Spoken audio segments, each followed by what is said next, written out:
दोस्तों, जय हो सच्चिदानंद की। दोस्तों, राजा दशरथ के पुत्र राम को लोग अपने अपनी मत अनुसार अलग अलग मानते हैं।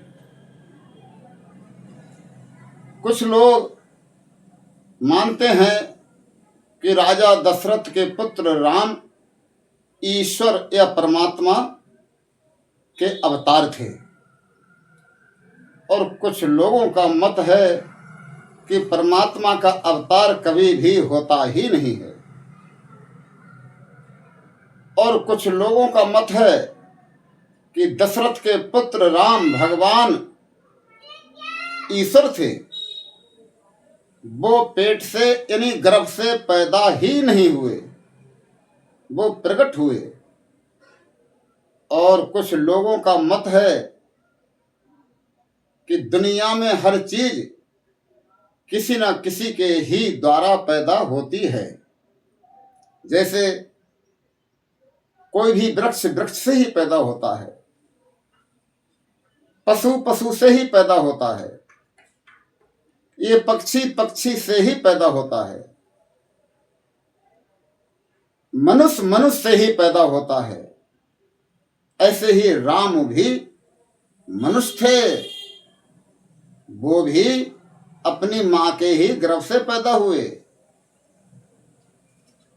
अब ये सारी मतें अलग अलग,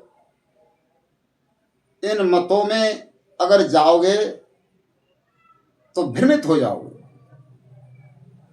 जिसकी जैसी सोच उसने अपने मत अनुसार वैसा ही लिख डाला है।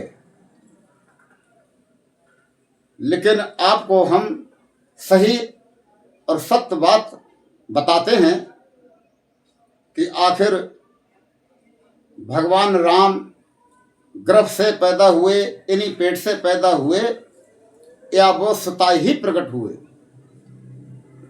तो देखिए, राजा दशरथ के पुत्र राम मनुष्य तो थे ही, और मनुष्य मनुष्य के द्वारा ही पैदा होता है। ऐसे ही दशरथ के पुत्र राम भी अपनी मां के गर्भ से ही पैदा हुए थे। लेकिन उनके अंदर जो ईश्वर तत्व आया, जो परमात्मा का तत्व पैदा हुआ, वो गर्भ से नहीं हुआ, वो स्वतः ही प्रकट हुआ। इसलिए उनका शरीर तो मां की पेट से पैदा हुआ, लेकिन उनका जो परमात्मा तत्व था वो स्वतः ही प्रकट हुआ। इसलिए कहते हैं कि परमात्मा का अवतार होता है, परमात्मा का भी जन्म नहीं लेता।